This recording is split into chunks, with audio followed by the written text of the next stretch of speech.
WP বা কেবির পরীক্ষাটা কবে হতে পারে? 29শে ডিসেম্বর সেদিনকে কিন্তু একটা পরীক্ষা হওয়ার সম্ভাবনা থাকতে পারে। পরীক্ষা হওয়ার একটা সম্ভাবনা আছে খুব তাড়াতাড়ি। হাত পা জোরে তোমাদের কাছে রিকোয়েস্ট, ভাই তোমরা এরকম ভিডিও বানিও না। তো জয় হিন্দ বন্ধুরা, সবাই কেমন আছো? আশা করবো সবাই খুব ভালো আছো। তো আজকে আমি কোনো ব্লগ ভিডিও বা কোনো স্টাডি ব্লগ কিন্তু তোমাদের সামনে নিয়ে আসিনি। আজকে একটা ইনফরমেশান নিয়ে এসেছি। তোমরা সেটা থাম্বনেল দেখেই বুঝতে পেরেছো যে তোমাদের ডাব্লিউবিপি বা আমাদের ডাব্লিউবিপি বা কেবির পরীক্ষাটা কবে হতে পারে। তোমরা জানো যে আমরা 20 তারিখে একটা বিশাল বড় আন্দোলন করেছিলাম, যেখানে আমাদের আন্দোলনটা খুব শান্তশিষ্টভাবে কমপ্লিট করতে পেরেছি। আর এখন ওই আন্দোলন হওয়ার পর থেকে ইউটিউবে বা যে কোনো হোয়াটসঅ্যাপ গ্রুপে গেলেই একটা জিনিস দেখা যাচ্ছে, সেটা হলো আমাদের পরীক্ষার ডেট। কেউ বলছে ডিসেম্বরে, কেউ বলছে জানুয়ারিতে, কেউ বলছে ফেব্রুয়ারিতে। এমনকি কর্মসংস্থান পেপার সেখানে 29শে ডিসেম্বরের ডেটটা কিন্তু তারা বলে দিয়েছে যে এই ডেটে পরীক্ষা হতে পারে। ঠিক আছে, তো মোটামুটি কম বেশি ডেট কিন্তু আমরা অনেকেই পেয়েছি। আর তোমাদের একটা কথা বলি যে তোমরা জানো আমাদের এই ডাব্লিউবি আর কেপি পরীক্ষা না হওয়ার কারণটা হলো, তোমরা জানো যে ওবিসি কাস্টের উপর যে কেসটা হয়েছিল, সেই কেসের জন্য আমাদের পরীক্ষাটা হচ্ছে না। তো কিছু কিছু ইউটিউবার আছে, তারা নিজেদের চ্যানেলটাকে প্রমোট করার জন্য বা নিজের ভিডিওটাকে ভাইরাল করার জন্য, ভিউজের জন্য তারা এরকম উল্টোপাল্টা ডেট কিন্তু তারা ভাইরাল করার চেষ্টা করছে। তো আজকে তোমাদের আমি একটা ইনফরমেশান দেব, যেটা দেখার পরে তোমরা বুঝতে পারবে যে অ্যাকচুয়ালি কি ওই সব ডেটে পরীক্ষা হবে। আর আমরা কিন্তু এখনও পর্যন্ত কোনো অফিসিয়ালি কোনো আপডেট পাইনি যে এই ডেটে পরীক্ষা হবে। ঠিক আছে, তবে কেসটা না মিটলে পরে আমাদের কোনো পরীক্ষা হচ্ছে না, কারণ এটা মাননীয় মুখ্যমন্ত্রী মমতা বন্দ্যোপাধ্যায় নিজেই বলেছে যে পরীক্ষাগুলো না হওয়ার কারণটা হলো এই ওবিসি রিলেটেড কেসটা। তো চলো তোমাদেরকে সেই ইনফরমেশানটাই তোমাদেরকে দেখাই, মানে ওবিসি রিলেটেড যে কেসের যে আপডেট।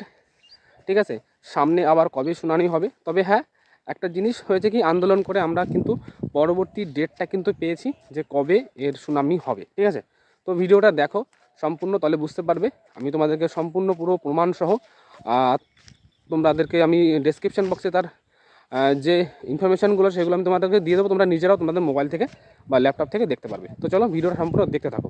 তো বন্ধুরা দেখতে পাচ্ছ, আমি সুপ্রিম কোর্ট অফ ইন্ডিয়ার যে অফিসিয়াল ওয়েবসাইট সেখানে আছি, এবং আমাদের ডায়েরি নাম্বার দিয়ে সার্চ করার পরে যে আমাদের যে কেসের যে আপডেট, সেটা কিন্তু আমি তোমাদেরকে দেখাচ্ছি। তো বন্ধুরা দেখতে পাচ্ছ, আমাদের সেই কেসের ফাইলটা কিন্তু আমার সামনে কিন্তু চলে এসছে। তো এখানে দেখতে পাচ্ছ ভিউ ওয়ালে যদি ক্লিক করি, তাহলে কিন্তু আমাদের এই কেসটার অবস্থা কি আমরা দেখতে পাচ্ছ। আমাদের ফাইল নাম্বার, আমাদের ডায়েরি নাম্বার, সমস্ত কিছু কিন্তু তোমাদের সামনে কিন্তু ওপেন দেখতে পাচ্ছ। কিন্তু কেস স্ট্যাটাস কিন্তু এখানে দেখতে পাচ্ছ পেন্ডিং। আমাদের আগের যে সেশনটা ছিল, মানে আমাদের আগের ডেট কিন্তু ছিল দেখতে পাচ্ছ 22/11/2024। এই আগে কিন্তু আমাদের কিন্তু একটা হিয়ারিং ডেট ছিল, এখানে কোনো কিছু কিন্তু বের হয়নি।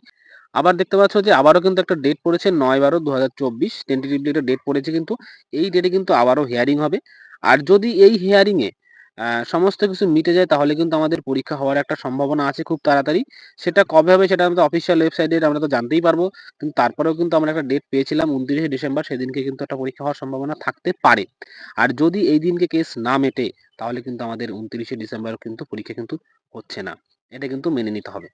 তো তোমরা যদি কেউ ভেবে থাকো যে এটা আমাদের ওবিসি রিলেটেড কেস কিনা, তো তোমাদের সেটার প্রমাণও দেখিয়ে দিচ্ছি। দেখতে পাচ্ছ এখানে দেখো, West Bengal commissioner for backward class.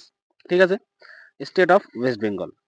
আমাদের কেস কে দেখছে, দেখতে পাচ্ছ অমল চন্দ্র দাস। এছাড়াও আরো অনেক কিন্তু অ্যাডভোকেট আছে কিন্তু এখানে দেখতে পাচ্ছ। তো যাই হোক বন্ধুরা, তোমরা এখানে দেখতে পেলে। আর তোমরা যদি নিজেরা কেউ দেখতে চাও যে তোমরা নিজেদের ফোন দিয়ে দেখবে, তো আমি ডেসক্রিপশন বক্সে লিংক এবং আমাদের কেসের ডায়েরি নাম্বারটা দিয়ে দেবো। তোমরা এখানে কিন্তু সরাসরি নিজেরা কিন্তু দেখতে পাবে। তো তোমরা দেখতে পেলে বন্ধুরা বিষয়টা কি।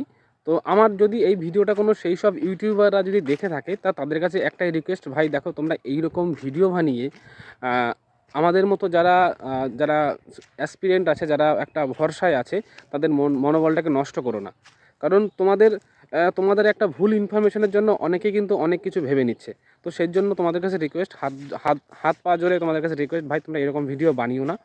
আর দিলে একটা অথেন্টিক নিউজ দেওয়ার চেষ্টা করো, সঠিক নিউজ দেওয়ার চেষ্টা করো। খালি নিজের ভিউজের জন্য, কটা টাকার জন্য এরকম করো না। ঠিক আছে, তো চলো বন্ধুরা, ভিডিওটা আজকে এখানে শেষ করছি। সবাই মন দিয়ে পড়াশোনা করো, আশা করি সবার এবার জন্য চাকরিটা হয়ে যায়।